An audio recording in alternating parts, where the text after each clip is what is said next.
This video and its content are the intellectual property of the Punjab Education Foundation. It is intended only for educational and professional training use. Any unauthorized copying, editing, or redistribution of this material is strictly prohibited. اعوذ باللہ من الشیطان الرجیم بسم اللہ الرحمن الرحیم۔ عزیز طلباء اور معزز اساتذہ کرام، السلام علیکم۔ امید ہے کہ سب خیریت سے ہوں گے۔ آڈیو لیکچرز کے سلسلے میں آج ہم کلاس اول کے اردو کے مضمون کے سبق نمبر 6 جس کا عنوان ہے میرا اسکول، اس کو ڈسکس کریں گے۔ کسی بھی سبق کو پڑھانے سے پہلے ٹیچر ہمیشہ اس کی منصوبہ بندی کرتا ہے، لیکن منصوبہ بندی صرف سبق کی نہیں ہوتی بلکہ سبق کے اندر موجود جو مختلف عنوانات ہوتے ہیں یا جو ٹاپکس ہوتے ہیں اس کی منصوبہ بندی کی جاتی ہے۔ تو ہمیں کیسے پتہ چلے گا کہ اس کے اندر کون کون سے عنوانات ہیں؟ تو وہ ٹیچرز کی آسانی کے لیے ہر سبق کے شروع میں حاصلات تعلم کی شکل میں جو ہے نا وہ دیے ہوئے ہوتے ہیں۔ اگر ہم ان کا تھوڑا سا جائزہ لیں تو ہمیں بخوبی آئیڈیا ہو جاتا ہے کہ اس کے اندر کون کون سی چیزیں ہم نے کور کروانی ہیں۔ اس سبق میرا اسکول سے ہمیں بچوں کی بہت ساری صلاحیتوں کو اجاگر کرنے کا موقع ملے گا، جس میں اس کا لب و لہجہ اور اعتماد جو ہے نا وہ بحال کرنا ہے تاکہ وہ درست لب و لہجے اور اعتماد کے ساتھ بات کرنا سیکھ سکیں۔ اس کے بعد ہے لفظوں اور ہندسوں میں گنتی لکھنے کی پریکٹس کروانی ہے تاکہ وہ لفظوں کو ہندسوں میں اور ہندسوں کو لفظوں میں لکھنے کے قابل ہو سکیں۔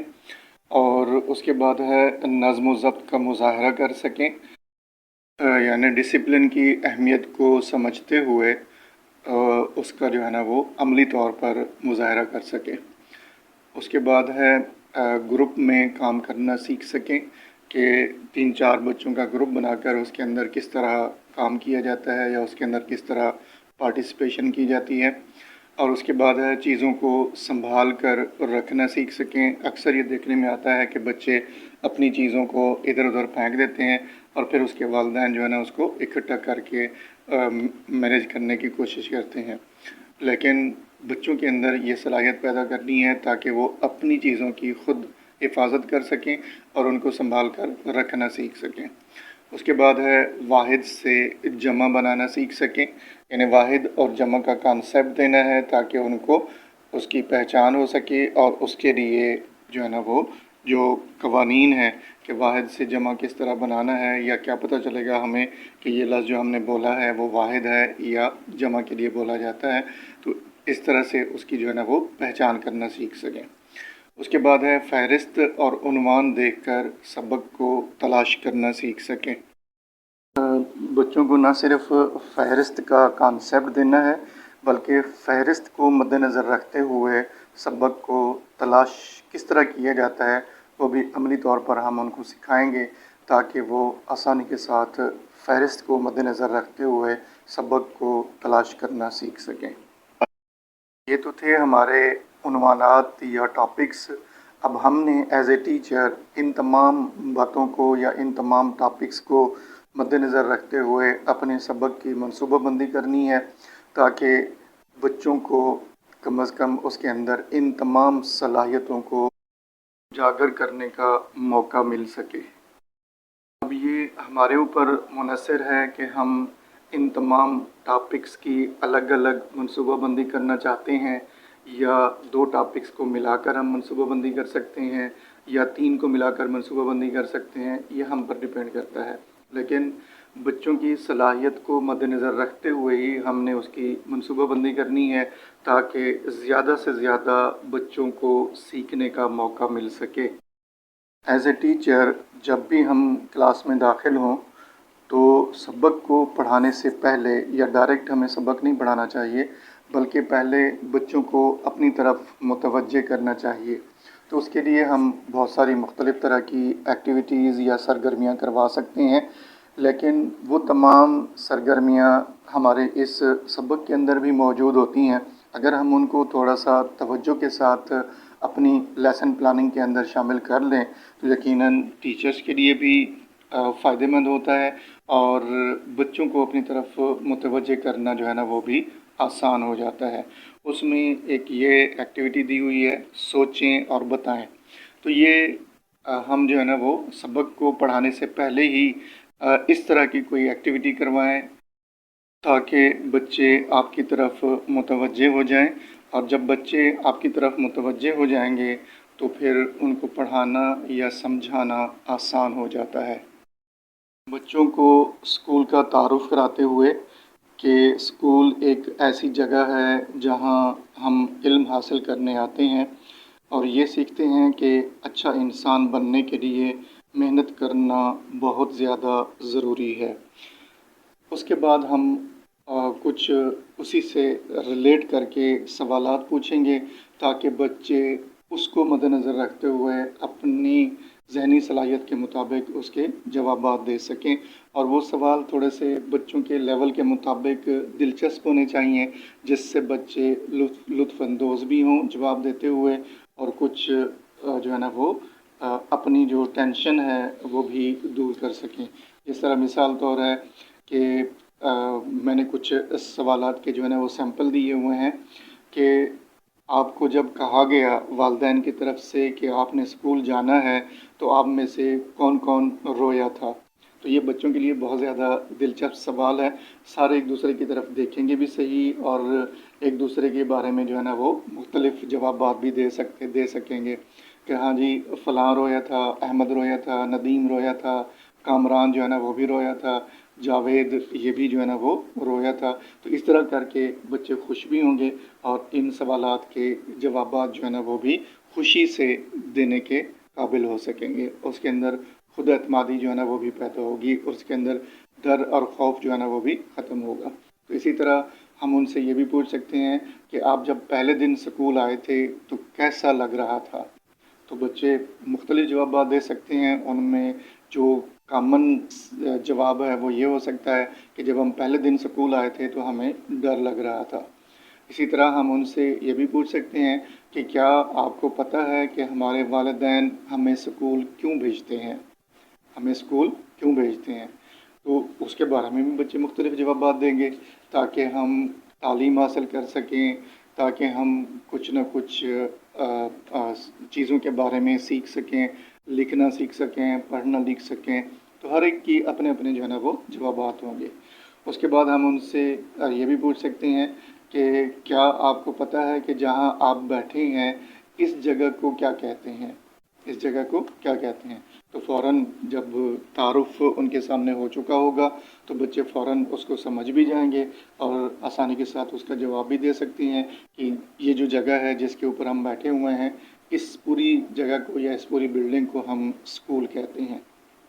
اس کے بعد ہم ان سے پوچھ سکتے ہیں کہ پہلے دن جب آپ آئے تھے تو آپ کو ڈر لگ رہا تھا، لیکن اب آپ کو اپنا اسکول کیسا لگ رہا ہے؟ تو اس کے بارے میں بھی بچوں کے مختلف جوابات ہو سکتے ہیں، مختلف آراء ہو سکتی ہے، اور یقیناً اب جب ان کے اندر ڈر اور خوف ختم ہو گیا ہوگا تو وہ پھر یہی جواب دے سکیں گے کہ ہمیں اپنا اسکول بہت اچھا لگ رہا ہے۔ اس طرح کی باتیں کرنے سے یقیناً بچے آپ کی طرف متوجہ ہو جائیں گے، بلکہ بچوں کے اندر جو ایک ڈر اور خوف کی فضا ہوتی ہے وہ بھی ختم ہو جائے گی، اور اس کے بعد پھر ہم اپنا جو سبق ہے اس کو پڑھانا شروع کریں گے۔ تو ہمارے اس سبق کا جو متن ہے وہ کچھ اس طرح سے ہے کہ ذرا دیکھیں تو دیوار پر کیسی رنگین اور خوبصورت تصویریں ہیں۔ سبق کو پڑھانے کے دوران بہت سارے ایسے الفاظ بھی آتے ہیں جو بچوں کے لیے بالکل نئے ہوتے ہیں، یعنی بچوں نے پہلی دفعہ وہ سنے ہوتے ہیں، تو ہمیں چاہیے کہ ایز اے ٹیچر ہم ان کی ساتھ ساتھ میننگ یا اس کا مطلب یا معنی جو ہے نا وہ ساتھ ساتھ بتاتے رہیں۔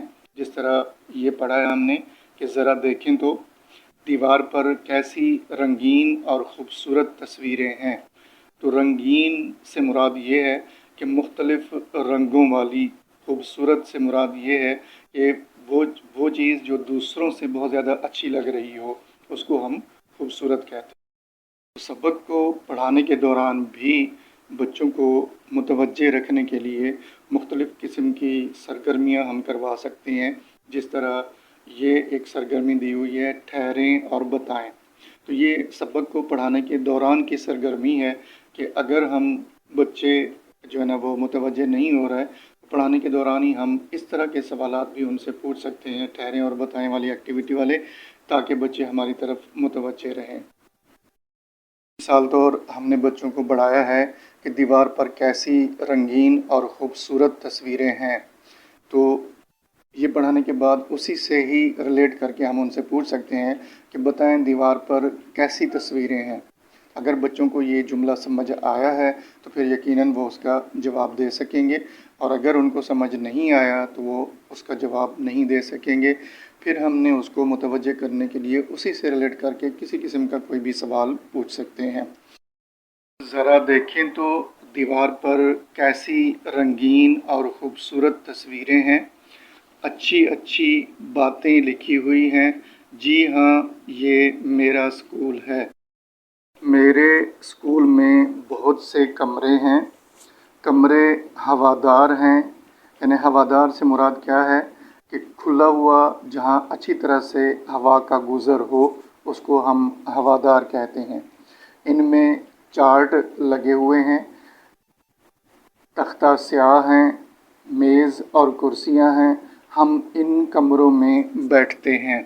तो इसके अंदर जो मैंने मुख्तलिफ़ नाम लिए हैं, मसलन कमरा हवादार है, इनमें चार्ट लगे हुए हैं, तो चार्ट का भी बच्चों को पता नहीं होगा, उसका भी हमने तारुफ़ करवाना है। तख्ता स्याह क्या होता है उसका तारुफ़ करवाना है। मेज़ और कुर्सियां हैं उसका तारुफ़ करवाना है। तो उसके अंदर जितनी भी चीज़ें होती हैं अगर बच्चों को उनके बारे में पता है तो यकीनन अच्छी बात है, लेकिन अक्सर बच्चों को इन चीज़ों के नाम नहीं आते और इन चीज़ों के बारे में उनको पता नहीं होता। तो हमें कम से कम सबक को पढ़ाने के दौरान इसका तारुफ़ जो है ना वो ज़रूर करवाना चाहिए। उस्ताद साहब हमें पढ़ाते हैं। मेरे स्कूल में एक बड़ा मैदान भी है। तो लफ्ज़ मैदान का जो है ना वो भी हमने तारुफ़ करवाना है। हम इस मैदान में खेलते हैं। इसी मैदान में हम हर रोज़ सुबह के वक्त दुआ मांगते हैं। हम सब मिलकर कौमी तराना पढ़ते हैं और मैं शौक़ से स्कूल जाता हूँ। मुझे अपना स्कूल बहुत पसंद है।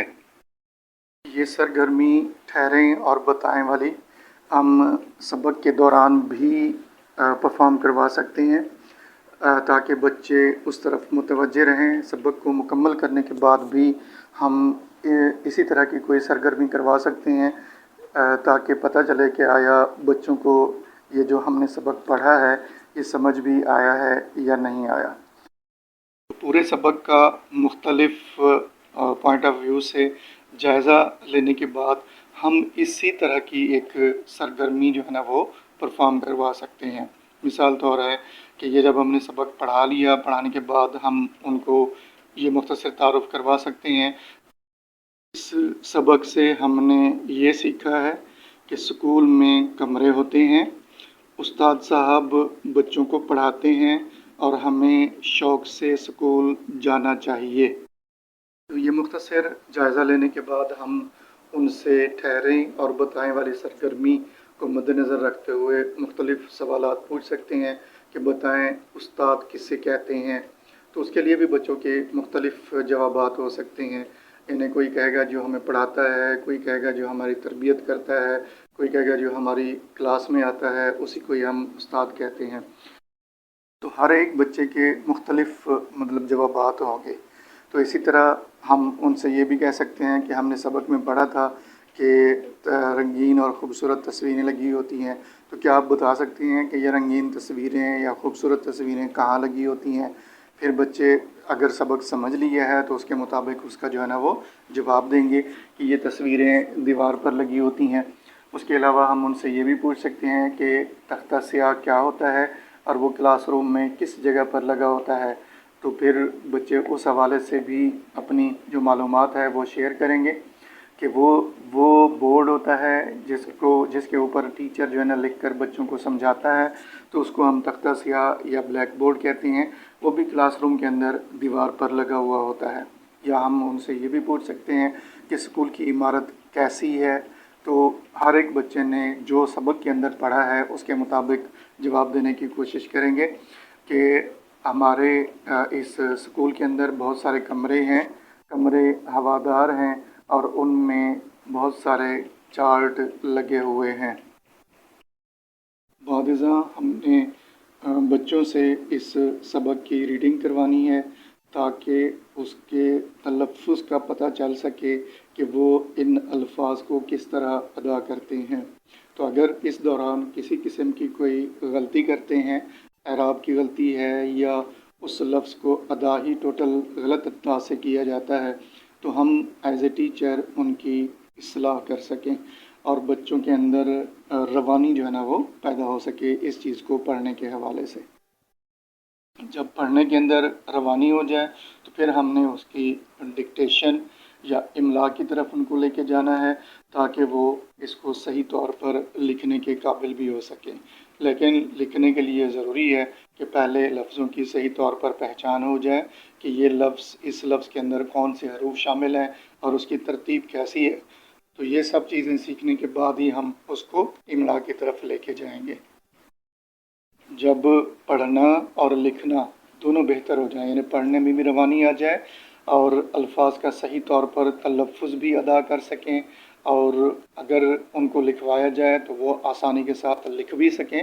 جب اس کے اوپر بچوں کو مکمل طور پر عبور حاصل ہو جائے تو پھر ہم اس سبق کی ایکسرسائز کی طرف جو ہے نا وہ جاتے ہیں تاکہ ایکسرسائز کے اندر جتنے بھی سوالات ہیں ان کا بھی ہم جائزہ لے سکیں.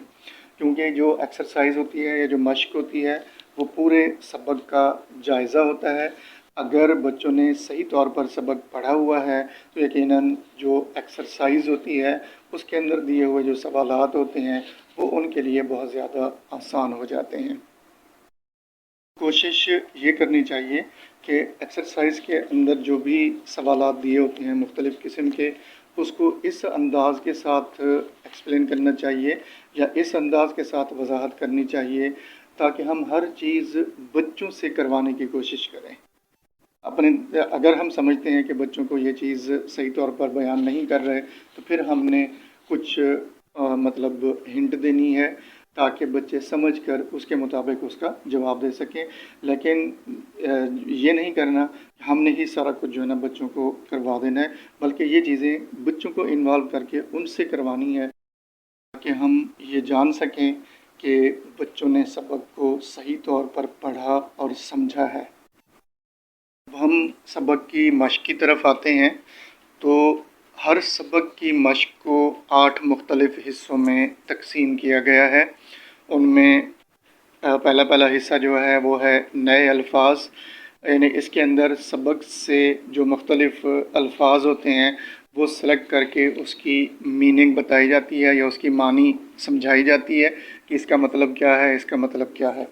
اور اس کے بعد اس کا دوسرا حصہ ہے آپ نے کیا سمجھا. اس حصے میں سبق سے متعلق کچھ کانسیپچول چیزیں پوچھی جاتی ہیں. اس حصے کے اندر ایک سوال بھی ہو سکتا ہے، 2 بھی ہو سکتے ہیں، 3 بھی ہو سکتے ہیں. بچوں کی لیول کے مطابق اس کے اندر سوالات جو ہے نا وہ شامل کیے گئے ہیں. اس کے بعد اس کا اگلا حصہ ہے مل کر کریں کام یا مل کر کریں بات. اس کے اندر گروپ ورک کے حوالے سے کوئی نہ کوئی ایکٹیویٹی دی ہوتی ہے تاکہ ہم بچوں کو گروپ ورک کی ایکٹیویٹی یا گروپ ورک کا جو ہے نا وہ صحیح طور پر کانسیپٹ دے سکیں. اس کے اندر بھی ایک سوال بھی ہو سکتا ہے، 2 بھی ہو سکتے ہیں. وہ بچوں کے لیول کے مطابق ترتیب دیے گئے ہیں. اس کے بعد اس کا اگلا حصہ ہے لفظوں کا کھیل. اس کے اندر بھی مختلف قسم کے بچوں کے لیول کے مطابق سبق سے ریلیٹ کر کے سوال دیے جاتے ہیں تاکہ بچوں کو جو ایس ایل اوز ہیں یا حاصلات تعلم ہیں اس کو مد نظر رکھتے ہوئے اس کے اندر جو ہے نا وہ چیزیں شامل کی جاتی ہیں یا سوالات جو ہے نا وہ شامل کیے جاتے ہیں. اس کے بعد ہے قواعد سیکھیں. اس کے اندر سبق کے اندر جو مختلف ایس ایل اوز کے اندر جو कायदा या कानून दिया होता है, जिस तरह इस सबक के अंदर है कि वाहिद से जमा बना सकें, तो वो उस कायदे की यहाँ वजाहत की होती है मिसालों के साथ। उसके अंदर एक सवाल भी हो सकता है, दो सवाल भी हो सकते हैं, लेकिन बच्चों के लेवल के मुताबिक इसके अंदर सवालात की तरतीब जो होती है वो शामिल की जाती है, या एसएलओ को मद्देनज़र रखते हुए उसके अंदर सवाल शामिल किए जाते हैं। इसके बाद इसका अगला हिस्सा है कुछ नया लिखें। ये तख्लीकी सलाहियत को उजागर करने के हवाले से सवाल है, ताकि बच्चे की ज़हनी सलाहियत को मज़ीद उजागर किया जा सके। तो इसके अंदर भी उसी सबक से ही रिलेटेड कुछ न कुछ जुमले लिखने के लिए दिए जाते हैं, ताकि बच्चा अपनी ज़हनी सलाहियत या अपनी समझ के मुताबिक कुछ न कुछ लिखने के काबिल हो सके। उसके बाद इसका अगला हिस्सा है आओ करें काम। तो ये भी ग्रुप वर्क ही है, जिसके अंदर बच्चों को कोई ना कोई इस तरह का सवाल दिया जाता है। उसके अंदर एक भी हो सकता है, दो भी हो सकते हैं, ताकि वो मिलकर काम करने की सलाहियत पैदा हो सके। जिस तरह जो है ना, ये दिया हुआ है कि गत्ते की जो है ना एक अलमारी बनाए, तो 3-4 बच्चों के ग्रुप बना देंगे, उसके अंदर उनको सामान प्रोवाइड करेंगे, फिर देखेंगे कि वो किस तरह जो है ना ग्रुप के अंदर मिलकर काम करते हैं। ये सबक की मश्क के 8 मुख्तलिफ हिस्से थे। अब हमने इसमें से हर एक हिस्से को अलग अलग वजाहत करनी है। सबसे पहला दिया हुआ है नए अल्फाज। उसके अंदर कुछ मुश्किल अल्फाज दिए हुए हैं, जिस तरह पहले मैंने तारुफ के दौरान बताया था कि फिर उसकी माना की वजाहत की जाती है, ताकि बच्चों को ये चीज़ आसान लफ्ज़ों के अंदर करके उसको समझाई जा सके। जिस तरह लफ्ज़ दिया हुआ है रंगीन, तो उसका मतलब है कि मुख्तलिफ़ रंगों वाली चीज़ को हम रंगीन कहते हैं। उसके बाद है हवादार। पहले भी पढ़ाने के दौरान इसका मतलब मैंने बताया था कि वो जगह जहाँ से हवा आसानी के साथ गुज़र सके या पहुँच सके, उसको हम हवादार कहते हैं, या खुला हम उसको कह सकते हैं। उसके बाद है तख्ता स्याह। तख्ता स्याह यानी वो हिस्सा जो दीवार पर जो है ना वो प्लस्तर करके बनाया जाता है, या लकड़ी का ऐसा टुकड़ा होता है जहां उस्ताद बच्चों को पढ़ाते हुए लिखते हैं, तो उस छोटे से टुकड़े को बोर्ड या तख्ता स्याह कहा जाता है। तो ये मुख्तलिफ़ अल्फाज दिए हुए थे, जिसकी माना हमने बच्चों को बतानी है। ये पहले हिस्से का एक ही सवाल था नए अल्फाज का, जो कि मैंने आपके सामने उसकी वजाहत की है। उसके बाद उसके दूसरा हिस्सा है आपने क्या समझा। इसके अंदर 3 मुख्तलिफ़ सवालात दिए हुए हैं, और तीनों के तीनों कॉन्सेप्चुअल सवाल हैं। जिस तरह पहला दिया हुआ है सबक पढ़ें और स्कूल से मुताल्लिक अल्फाज मुख्तलिफ़ खानों में लिखें। अब सबक हमने पढ़ा मेरा स्कूल, वो सेंटर में दिया हुआ है। उसके साथ उसके मुख्तलिफ़ खाने बने हुए हैं, जिनके अंदर कुछ खानों के अंदर नाम लिखे हुए हैं, जबकि कुछ खाने खाली हैं। जो खाने खाली हैं उसके अंदर हमने स्कूल के मुताल्लिक मुख्तलिफ़ चीज़ें के बारे में जो हमने पढ़ा है या सुना है, उसके यहाँ नाम लिखने हैं। जिस तरह ये लिखा हुआ है कमरे, रंगीन तस्वीरें, खूबसूरत तख्ता स्याह, इस तरह करके हमने अपने तौर पर इसके अंदर जो हमें समझ आई हैं स्कूल के बारे में, वो हमने यहाँ लिखनी है। तो इसके जवाबात के लिए भी हमने बच्चों से ही पूछना है कि हमने स्कूल के बारे में क्या क्या चीज़ें पढ़ी हैं, स्कूल में क्या क्या होता है। कुर्सियाँ होती हैं, चार्ट लगे होते हैं, दीवारें होती हैं, मेज़ें होती हैं, तो ये मैदान होते हैं। तो ये सारी मुख्तलिफ़ चीज़ों के नाम ही हैं ना। तो जिस तरह ये पहले लिखे हुए हैं, हमने भी इसी तरह करके उसके अंदर लिखने हैं। फिर बच्चों को थोड़ा कॉन्सेप्ट आएगा और वो बताना शुरू कर देंगे कि हाँ जी, दीवार भी होती है स्कूल की, कमरे भी होते हैं, कुर्सियाँ भी होती हैं, चार्ट भी होते हैं, तख्ता स्याह भी लगा होता है। उसके अलावा उसके ऊपर लिखने के लिए एक चीज़ इस्तेमाल की जाती है जिसको हम चाक कहते हैं, वो भी होते हैं। तो ये सारी चीज़ें मतलब इन खाली जगहों के अंदर जो भी बची हुई हैं, उसके अंदर हमने इनको लिखवाना है बच्चों से। जब वो मुकम्मल तौर पर लिख लेंगे तो उसके बाद फिर हम अगले सवाल की तरफ जाएंगे। जो अगला सवाल दिया हुआ है वो है कि दुरुस्त जवाब के सामने टिक का निशान लगाना है, और गलत जवाब के सामने जो है ना हमने क्रॉस का निशान लगाना है। तो कौन सा अगर हमने सबक को सही तौर पर पढ़ा है या समझा है, तो यकीनन ये जो जुमले हैं वो भी उसी सबक से ही रिलेटेड हैं।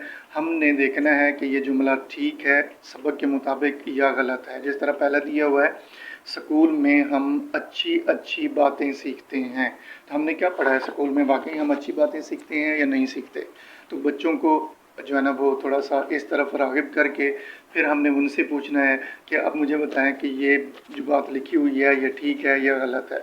अगर बच्चे कहते हैं ठीक है, तो हमने उसके सामने टिक का निशान लगाना सिखाना है कि टिक का निशान कैसे लगाते हैं। और उसके बाद फिर हम दूसरे जुमले की तरफ जाएंगे कि स्कूल का मैदान सिर्फ़ खेलने के लिए होता है। तो क्या हम सिर्फ़ स्कूल के मैदान के अंदर खेलते हैं? तो बच्चे मुख्तलिफ जवाब देंगे ना।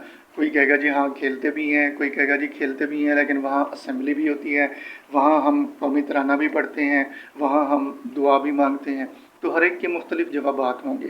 तो मकसद ये है कि सिर्फ़ खेलने के लिए नहीं होता, बल्कि वहाँ हम असेंबली भी करते हैं, वहाँ हम दुआ भी मांगते हैं, वहाँ हम कौमी तराना भी पढ़ते हैं, वहाँ हम कौमी तराना भी पढ़ते हैं। तो इससे ज़ाहिर हुआ कि ये जो बयान दिया हुआ है कि स्कूल का जो मैदान होता है सिर्फ़ खेलने के लिए होता है, ये गलत हुआ, क्योंकि हम वहाँ असेंबली भी करते हैं, वहाँ हम दुआ भी मांगते हैं, वहाँ हम मिलकर सारे कौमी तराना भी पढ़ते हैं। उसके बाद हम बच्चों से ही पूछेंगे कि असातिज़ा ज़मीन पर लिखकर सबक पढ़ाते हैं, तो क्या ये जुमला ठीक है या गलत है। तो यकीनन बच्चे फ़ौरन उसका जवाब देंगे अगर उन्हें सबक सही तौर पर पढ़ा और समझा है कि नहीं, असातिज़ा जो है ना ज़मीन पर नहीं लिखते, बल्कि वहाँ तख्ता स्याह लगा होता है, उसके ऊपर जो है ना लिख कर हमें सबक पढ़ाते हैं। तो ये जुमला गलत हो गया कि असातिज़ा ज़मीन पर लिख कर सबक पढ़ाते हैं। उसके बाद अगला जुमला है कि स्कूल में हर रोज़ सुबह कौमी तराना पढ़ा जाता है। जी हाँ, हम रोज़ाना असेंबली करते हैं और असेंबली के अंदर हम कौमी तराना भी पढ़ते हैं। तो ये जो बयान है ये दुरुस्त है। उसके बाद है हमें शौक़ से स्कूल जाना चाहिए। जी हाँ, अगर हम शौक़ से स्कूल जाएंगे तो कुछ ना कुछ सीख पाएंगे। ये जुमला जो है ना वो भी दुरुस्त हुआ।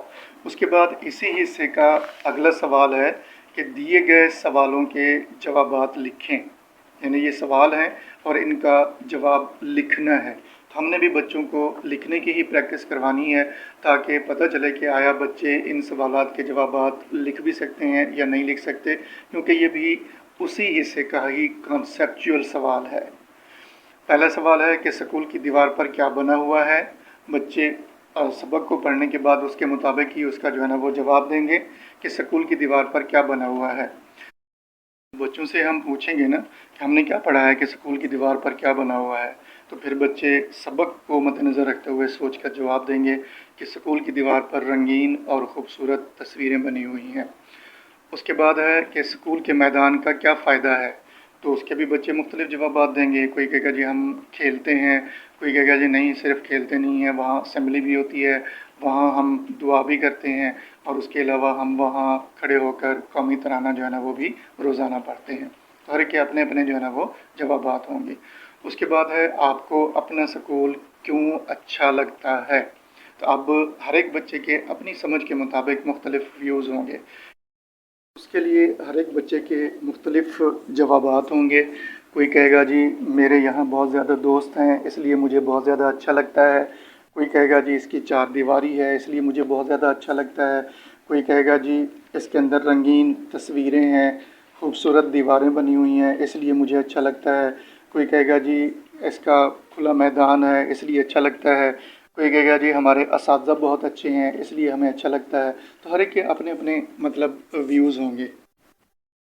हमने एज ए टीचर उन तमाम जवाबात को न सिर्फ अप्रिशिएट करना है बल्कि उन बच्चों को शाबाश भी देनी है कि वो कॉन्फिडेंस के साथ जो है ना अपने इन चीज़ों की सही तौर पर जो है ना वो वजाहत करने के काबिल हुए हैं। उसके बाद इसका अगला हिस्सा है मिलकर करें बात। इस तरह पहले भी मैंने आपको बताया कि इसके अंदर ग्रुप वर्क दिया होता है या उसका एक सवाल होता है या दो सवाल होते हैं, जिसके अंदर जो है ना वो कम्युनिकेशन जो स्किल होती हैं उसको इम्प्रूव करने के लिए कोई ना कोई एक्टिविटी दी होती है, कोई ना कोई सरगर्मी दी होती है। जिस तरह इसके अंदर है एक दूसरे से बातचीत करें कि हम अपने इस्तेमाल की चीज़ों की हिफाजत किस तरह कर सकते हैं। तो उसके लिए हम क्लास के अंदर एक्टिविटी करवा सकती हैं। दो ग्रुप बना दें, दो दो तीन तीन बच्चों का, एक साइड पे एक ग्रुप बैठ जाएगा, दूसरी साइड पे दूसरा ग्रुप बैठ जाएगा अब फिर उन दोनों की हमने आपस में गुफ्तगू करवानी है। तो एक बच्चा उनको कहेगा कि जी हम अपनी चीज़ों की हिफाजत कैसे कर सकते हैं, तो दूसरे ग्रुप का कोई भी बच्चा उसको अपनी ज़हनी सलाहियत के मुताबिक जवाब देगा कि हम इसको इस तरह इसकी जो है ना वो हिफाजत कर सकते हैं। या चीज़ों की हिफाजत करना क्यों ज़रूरी है, ताकि हम काफ़ी देर तक उनसे फ़ायदा उठा सकें। मिसाल तौर है शीशे की बनी हुई जो चीज़ें होती हैं उसके लिए क्या एहतियाती तदाबीर अख्तियार करनी चाहिए ताकि हम उसको ज़्यादा देर तक उससे फ़ायदा उठा सकें। ये ना हो कि हम उसको उठाते हुए या रखते हुए जो है ना वो लापरवाही का मुज़ाहरा करें और वो टूट जाए। अगर वो टूट जाएंगी तो यकीनन हम उसको इस्तेमाल करने के काबिल नहीं रहेंगे। उसके बाद है किताबें और कापियाँ वगैरह जो होती हैं उसके साथ नहीं खेलना चाहिए, क्योंकि अगर हम उसको ज़्यादा उसके साथ खेलेंगे, फेंकेंगे इधर उधर, तो वो भी टूट जाती हैं या उसके जो कागज़ वगैरह होते हैं वो फट जाते हैं, जिसकी वजह से वो काबिल इस्तेमाल नहीं रहती। इसी तरह कपड़ों की जो है ना वो भी हिफाजत करनी होती है। उसके ऊपर इंक वगैरह या बाकी जो चीज़ें होती हैं हम इस्तेमाल करते हैं स्कूल के अंदर, उसके निशानात वगैरह जो है ना वो ना लगें। उसके अलावा जो बैग वगैरह होते हैं उसको भी हम एहतियात के साथ उठाएं, ताकि अगर हम इधर उधर फेंकेंगे तो वो भी जो है ना वो फट जाते हैं, और अगर वो फट जाएं तो फिर हम चीज़ों को सही तौर पर मैनेज नहीं कर पाते। चीज़ों को सही तौर पर जो है ना वो उठाकर जो है ना स्कूल ले जाकर या वापस घर लाने में जो है ना वो मुश्किलात का सामना करना पड़ता है। इस तरह की गुफ्तगू करवाकर हम बच्चों के दरमियान जो है ना वो चीज़ों की सही तौर पर हिफाजत करने की सरगर्मी करवा सकते हैं कि हम चीज़ों की सही तौर पर जो है ना वो किस तरह हिफाजत कर सकते हैं। उसके बाद इसका अगला हिस्सा है लफ्ज़ों का खेल, जिसके अंदर लफ्ज़ों को हिंसों में और हिंसों को लफ्ज़ों में जो है ना वो लिखना सीखते हैं। इसके अंदर मुख्तलिफ़ किस्म की जो है ना वो शक्लें बनी हुई हैं, और उन्हीं शक्लों को मद्देनज़र रखते हुए काउंट करके हमने उसके सामने उसका अदद लिखना है, लेकिन वो लफ्ज़ों में लिखना है। जिस तरह ये पेंसिलें बनी हुई हैं 1 2 3 4 5, तो 5 पेंसिलें बनी हुई हैं, तो हमने इधर जो है ना वो लिखना है कि ये कितनी पेंसिलें हैं, लेकिन अदद में नहीं लिखना बल्कि लफ्ज़ों में लिखना है कि ये कितनी पेंसिलें बनी हुई हैं। इसी तरह आगे मेज़ें बनी हुई हैं, उसकी तादाद भी लफ्ज़ों में लिखनी है। उसके बाद ये शार्पनर बने हुए हैं, उसकी तादाद भी लफ्ज़ों में लिखनी है कि कितनी बनी है, कितने हैं ये 10 शार्पनर हैं, तो हमने इधर लिखना है 10। उसके बाद ये एक किताब है, तो हमने इधर उसकी तादाद लिखनी है कि ये कितनी किताबें हैं, 1 हैं, 2 हैं, 3 हैं। उसके बाद ये 4 जो है ना वो कापियाँ हैं, उसके ऊपर हमने जो है ना लिखना है कि ये कितनी है। उसके बाद ये रेज़र बने हुए हैं, इसकी तादाद गिनकर हमने लिखना है कि ये कितने रेज़र हैं। और उसके बाद ये घड़ियाँ दी हुई हैं, इसकी तादाद काउंट करनी है कि कितनी है, और उसके बाद हमने यहाँ लफ्ज़ों में ही लिखना है कि ये कितने हैं। उसके बाद ये चाय के कप बने हुए हैं, इसकी तादाद को काउंट करना है। काउंट करने के बाद हमने लिखना है कि ये कितनी तादाद है इसकी, लेकिन वो सारे हिंसों में नहीं लिखना बल्कि उसको लफ्ज़ों में लिखना है। यानी अब हमने 2 तरह से लिखना सीखा, एक हिंसों में और दूसरा लफ्ज़ों में। उसके बाद मश्क का अगला हिस्सा है जिसके अंदर दिया हुआ है कवायद सीखें, यानी ग्रामर से ये पोर्शन इसके अंदर शामिल होता है, जिसके अंदर मुख्तलिफ़ किस्म के कवायद या जो रूल्स हैं वो हमें बताए जाते हैं। लेकिन इसके अंदर इस तरह हमने SLOs के अंदर पढ़ा है कि वाहिद जमा बनाना हम सीखेंगे कि वाहिद से जमा कैसे बनाया जाता है। तो उसके लिए ये एक सरगर्मी दी हुई है कि हमने एक पैराग्राफ दिया हुआ है, इस पैराग्राफ को पढ़ना है। पढ़ने के बाद नीचे जो स्टेटमेंट दी हुई है उसको मद्देनज़र रखते हुए हमने इसको हल करना है। पैराग्राफ हम पहले पढ़ लेते हैं। उसके अंदर है कि मेरा नाम अली है, मेरे पास बहुत सारे खिलौने हैं, एक खिलौना सबसे प्यारा है, ये एक उड़ने वाला तोता है, इसकी चाबी घुमाएं तो ये उड़ता है, ऐसे जैसे असली तोते उड़ते हैं। इसके अलावा मेरे पास लकड़ी का एक घोड़ा भी है, मैं उस पर सवारी करता हूँ, मुझे घोड़े बहुत पसंद हैं। अब हमने इस इबारत को इस इबारत के अंदर मुख्तलिफ जो अल्फाज हैं, खिलौना, खिलौने, घोड़ा, घोड़े, तोता, तोते, इनको मद्देनज़र रखते हुए ये नीचे जो एक सवाल दिया हुआ है कि इन मिसालों को मद्देनज़र रखते हुए लफ्ज़ के आखिरी हर्फ यानी जो अलिफ होता है उसको हटाकर उसकी जगह जो बड़ी ये होती है वो लगाएं तो जमा बन जाता है। तो वाहिद और जमा होता क्या है, यानी वो लफ्ज़ जो किसी एक चीज़ को ज़ाहिर करे उसको हम वाहिद कहते हैं, और वो लफ्ज़ जो एक से ज़्यादा चीज़ों के लिए बोला जाता है उसको हम जमा कहते हैं।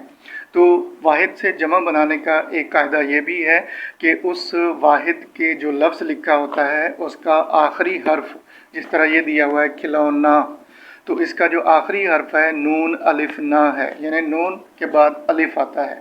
तो आगे ये रूल बता रहा है, ये कायदा बता रहा है कि वाहिद से जमा बनाने के लिए कि अगर इस तरह के अल्फाज होते हैं तो उसका आखिरी हर्फ जो होता है वो हटाकर उसकी जगह बड़ी ये लगाने से जमा बन जाता है। जिस तरह खिलौना, तो उसका आखिरी हर्फ अलिफ है, उसको हटाएं, उसकी जगह बड़ी ये लगाएं तो जमा बन जाता है खिलौने। तो इस तरह करके नीचे एक सवाल दिया हुआ है, मुख्तलिफ अल्फाज दिए हुए हैं, उनके हमने इसी रूल को मद्देनज़र रखते हुए जमा बनाना है। इस तरह पौधा, तो आखिरी हर्फ अलिफ है, उसको हटाकर उसकी जगह बड़ी ये लगाएंगे पौधे, तारा, तारे, अंडा, अंडे, जूता, जूते, लड़का, लड़के, बकरा, बकरे। तो इस तरह हम करके वाहिद से जो है ना वो जमा बना सकते हैं। तो इस हिस्से के अंदर मुख्तलिफ़ किस्म के सवालात जो होते हैं वो शामिल होते हैं। उसके बाद है पढ़ना।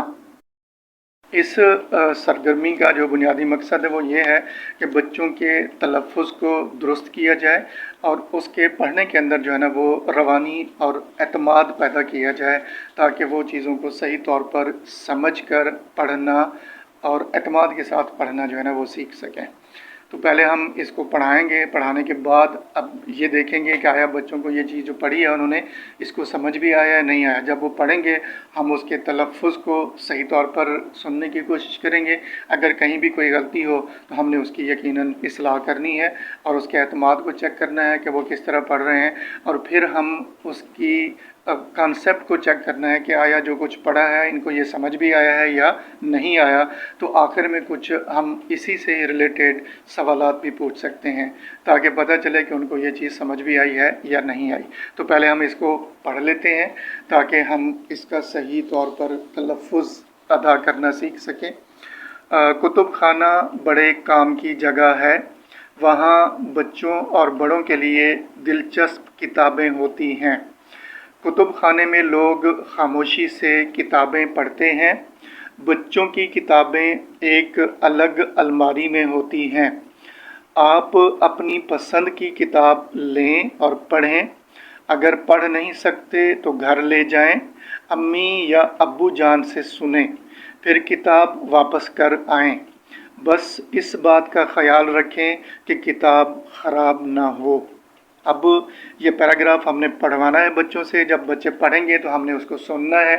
अगर कहीं भी कोई भी लग़ज़िश है अदायगी के अंदर तो हमने उसकी इस्लाह करनी है, और फिर उसका कॉन्सेप्ट चेक करने के लिए मुख्तलिफ़ इसी से रिलेटेड मुख्तलिफ़ सवालात पूछ सकते हैं, जिस तरह ये नीचे दिए हुए हैं कि कुतुब खाना कैसी जगह है। कुतुब खाना बड़े काम की जगह है, वहाँ बच्चों और बड़ों के लिए दिलचस्प किताबें मौजूद होती हैं, ये किताबें रखी जाती हैं। उसके बाद है कुतुब खाने में लोग किस अंदाज में किताबें पढ़ते हैं। तो कुतुब खाने के अंदर लोग जो है ना वो खामोशी से किताबें पढ़ते हैं। उसके बाद है अगर कोई बच्चा किताब नहीं पढ़ सकता तो वो क्या करे। उसका जवाब इसी पैराग्राफ से ही जो है ना उसने दिया है कि अगर कोई बच्चा किताब नहीं पढ़ सकता तो वो किताब घर ले आए और अपनी अम्मी या अब्बू से सुने और फिर वो किताब वापस कर दे। उसके बाद है कुतुब खाने की किताब घर लाने पर किस बात का ख्याल रखना ज़रूरी है। कुतुब खाने की किताब घर लाने पर इस बात का ख्याल रखना ज़रूरी है कि किताब ख़राब ना हो। तो ये मतलब कॉन्सेप्चुअल चीज़ें थीं जो कि पैराग्राफ के अंदर दी हुई हैं। अगर हम पैराग्राफ बच्चों को सही तौर पर पढ़ाएंगे तो यकीनन ये जो सवालात हैं ये भी उसी से रिलेटेड हैं। تو ان کے جوابات دینے میں ان کو کسی قسم کی کوئی مشکل جو ہے نا وہ درپیش نہیں ہوگی۔ اس کے بعد ہے کچھ نیا لکھیں۔ یہ کریٹیو رائٹنگ کا جو ہے نا وہ حصہ ہے جس کے اندر بچوں کی اپنی سوچ اور سمجھ کے مطابق لکھنے کی جو صلاحیت ہوتی ہے اس کو اجاگر کرنے کی کوشش کی جاتی ہے۔ اس کے اندر بھی 1 سوال، 2 سوال یا 3 سوال ہوتے ہیں، لیکن یہاں ایک ہی سوال دیا ہوا ہے کہ اپنے کمرہ جماعت کے بارے میں 3 جملے لکھیں۔ تو وہ بھی ہر ایک بچے کے اپنے اپنے ویوز ہوں گے، اپنی سمجھ کے مطابق جو ہے نا وہ لکھنے کی کوشش کریں گے۔ اس طرح یہ ہے کہ میرے کمرہ جماعت میں بچوں کے بیٹھنے کے لیے کرسیاں ہوتی ہیں، میرے کمرہ جماعت کی دیواروں پر چارٹ لگے ہوئے ہوتے ہیں، میرے کمرہ جماعت میں تختہ سیاہ موجود ہے۔ تو ہر ایک بچے نے اپنے اپنے جو ہے نا وہ ویوز لکھنے ہیں جو اس کو سمجھ آئی ہے، تو وہ اسی طرح اس کا جو ہے نا وہ جواب لکھے گا۔ جو بھی جواب لکھے گا وہ اس کی سمجھ کے مطابق یقیناً درست ہی ہوگا۔ اس کے بعد اس کا آخری حصہ ہے آؤ کریں کام۔ یہ بھی گروپ ایکٹیویٹی ہے، گروپ کی سرگرمی ہے جس کے اندر کوئی بھی پریکٹیکل ایکٹیویٹی دی جاتی ہے۔ جس طرح اس کے اندر دیا ہوا ہے کہ تمام بچے جو ہے نا آپس میں مل کر گتے کی الماری بنائیں۔ تو وہ جو چیزیں ہیں وہ ہم پرووائڈ کریں گے اور اس کو تھوڑا سا گائیڈ بھی کریں گے، چاہے وہ پکچرز کے ذریعے ہوں، چاہے ہم پریکٹیکلی طور پر وہ بنا کر دکھائیں پہلے، اور پھر بچوں کو کہیں کہ آپ اس طرح کی پریکٹس کر کے یہ چیز بنا کے دکھائیں۔ مشکل بھی ہو سکتی ہے، آسان بھی ہو سکتی ہے۔ مثال طور گتے کی الماری بنائیں، کشتی بنائیں۔ پہلے جو آسان چیزیں ہیں وہ بنانے کے لیے ہم کہیں گے، پھر تھوڑی سی مشکل، پھر اس سے مشکل، پھر اس سے مشکل، اس طرح کر کے آسان سے مشکل کی طرف جو ہے نا ہم اس کو لے کے آتے ہیں۔ یہاں جو دی ہوئی ہے وہ گتے سے الماری بنانے کی ایک سرگرمی دی ہوئی ہے، اور اس سے جو ہے نا وہ گائیڈنس کے لیے یا اس کی رہنمائی کے لیے 4 مختلف تصویریں بھی دی ہوئی ہیں جس کے اندر جو ہے نا وہ مختلف اسٹیپس جو ہے نا وہ دکھائے گئے ہیں کہ ہم نے گتے کی الماری جو ہے نا وہ کس طرح بنانی ہے۔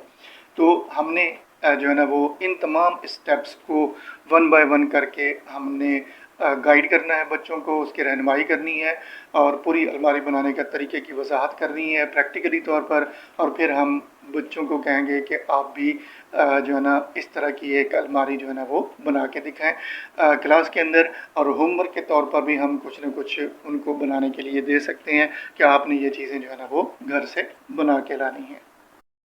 وہ چیزیں بنا کے لائیں گے تو اس کو ہم سیمپل کے طور پر کلاس روم کے اندر جو ہے نا وہ ڈسپلے کر دیتے ہیں جس کے اوپر اس کا نام لکھا ہوتا ہے، اور وہ سارے بچے جب اس کو دیکھتے ہیں تو اس کے اندر بھی اس طرح کی چیزیں بنانے کا جو ہے نا وہ شوق پیدا ہوتا ہے، اور وہ اس طرح کے گھروں کے اندر جا کر پریکٹس کرتے ہیں جس سے اس کی جو ذہنی صلاحیت ہوتی ہے وہ مزید ابھر کر جو ہے نا وہ سامنے آتی ہے۔